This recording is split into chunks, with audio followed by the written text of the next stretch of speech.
hari ini kita bisa melanjutkan taskib, karena yang berbagai hal nyari masalah ilmu mah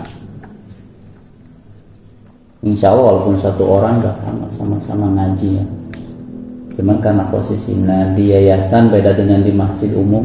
Di yayasan kemarin tidak dilanjutkan, bisa ada agenda lain. Padahal mari ngaji mah gitu, menambah ilmu mah siap kapanpun.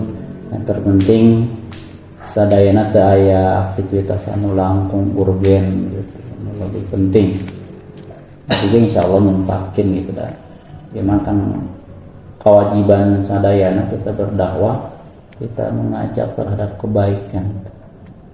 Cuman karena manusia mah nya dasar ilmunya semuanya masih dangkal, perlu penggalian terutama Al-Quran, terus akidah, termasuk akhlak. Nah disebutnya watawasau bil haq, itu kita saling mengingatkan dengan kebenaran.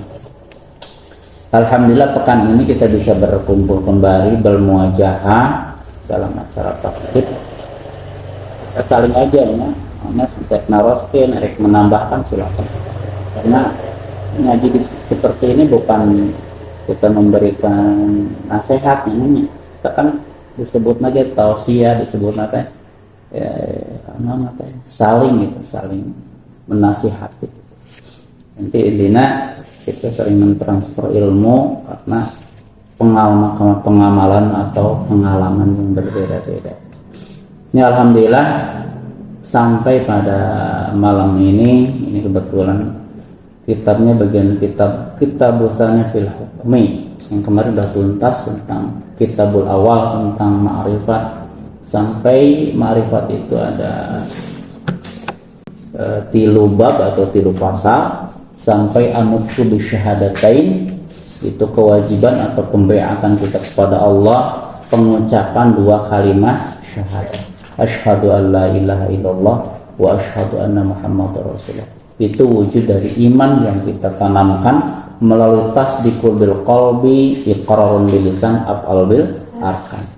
Ta'inamah berarti benten pembahasan ikhwan wal ahfatillah. Ini alhamdulillah kita bertemu kembali dalam acara taskib. Mudah-mudahan intinya menambah motivasi, menambah kekuatan spiritual. Jadi tidak cukup kita dengan aktivitas sehari-hari yang cuma menggeluti hal-hal duniawi gitu, tapi ukhrawi kita, ruh kita harus diisi gitu.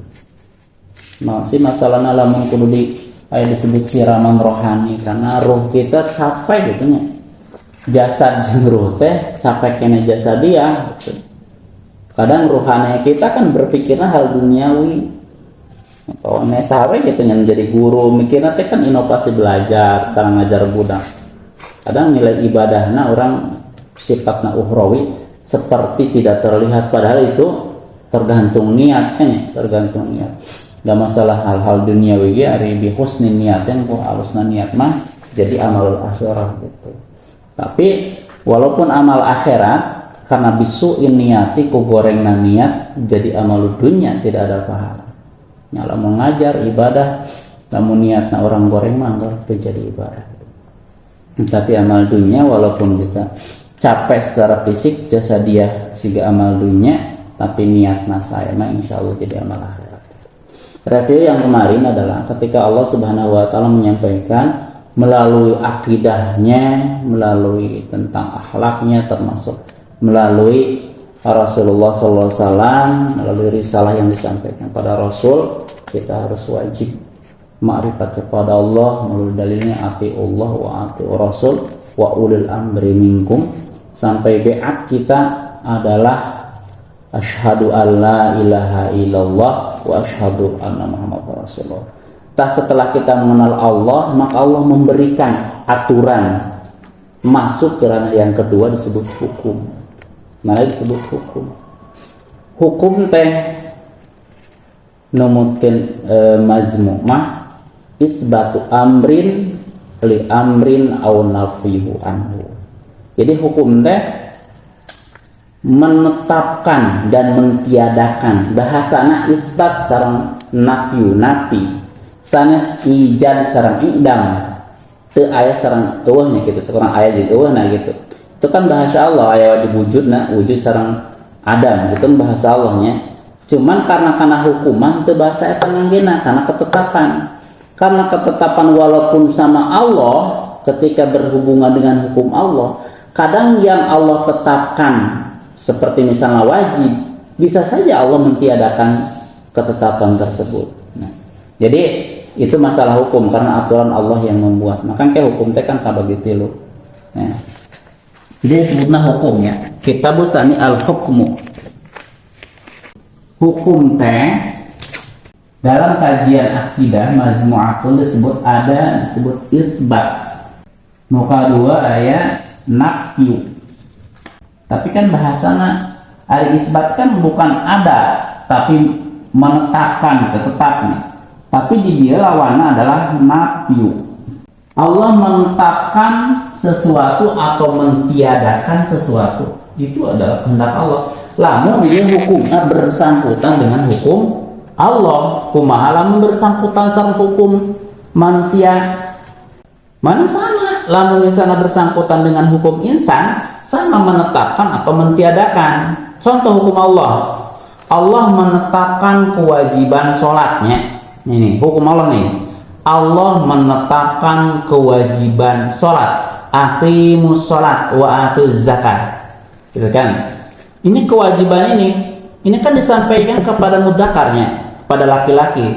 Tapi kan al-mudzakar fal muannasnya. Kalau al-muannas farul mudzakar, al-muannas teh cabang dari laki-laki. Lamun disampaikan ka pameget maka kacanda istri gitu. Tapi ayat ketetapan Allah, kadang Allah dalam Al-Qur'an ogen termasuk hukum-hukum tafsir dina Al-Qur'an, termasuk ijma para ulama. Kadang Allah Subhanahu wa taala mencabut kewajiban salat dari manusia tersebut. Padahal kan awal dina Al-Qur'an aqimus salat umum kepada manusia, kepada orang yang beriman. Tapi kadang Allah mencabut hukum wajib dari sholat. Contohnya bagi perempuan yang haid. Padahal kan Allah menetapkannya. Tapi kok jadi ente gitu. Ini hukum Allah. Itu ada argumen tersendiri gitu ya. Ada alasan tersendiri kenapa Allah mencabut hukum tersebut. Karena Allah itu adalah disebutkan tasbih, lebih suci gitu. Ketika perempuan posisi sedang haid itu bukan berarti kotor, tapi kan mengeluarkan kotoran. Artinya Allah menunggu sampai bersih gitu. Mana Ones selama orang mengkaji tentang perempuan luar biasa, ayat suratna anisanya. Laki-laki nggak ada surat Ar-Rijal. Jadi laki-laki mah keleku al-ankabut, eleku ad-dukhon gitu, keleku binatang, ku asap gitu. Mana perempuan mah Ones, kenapa dijelaskan dalam surat An-Nisa itu, jadi sirkulasi darah itu betul-betul baik gitu, karena dikuras setiap bulan. Mana ketika perempuan sampai batas menopause nantinya di usia tertentu, itu mereka produktif gitu. Terkecuali biasanya perempuan yang terkena adalah lambung karena pola makan. Padahal paling bagus. Kenapa? Lentur tubuh nukianya kulit itu beda dengan laki-laki. Kenapa laki-laki mah lebih kasar? Sok kira dikuras pones. Paling di kamar. Perempuan mana lebih lembut ininya, lebih bagus itu. Kalau perempuan bisa menjaga dengan pola makan, sebetulnya perempuan lebih sehat itu, karena sirkulasi darah lebih baik. Mana di dia hukum yang ditetapkan Allah Subhanahu wa taala, ketika Allah menetapkan sholat, tapi Allah juga mentiadakan wajib sholat bagi perempuan yang sedang haid.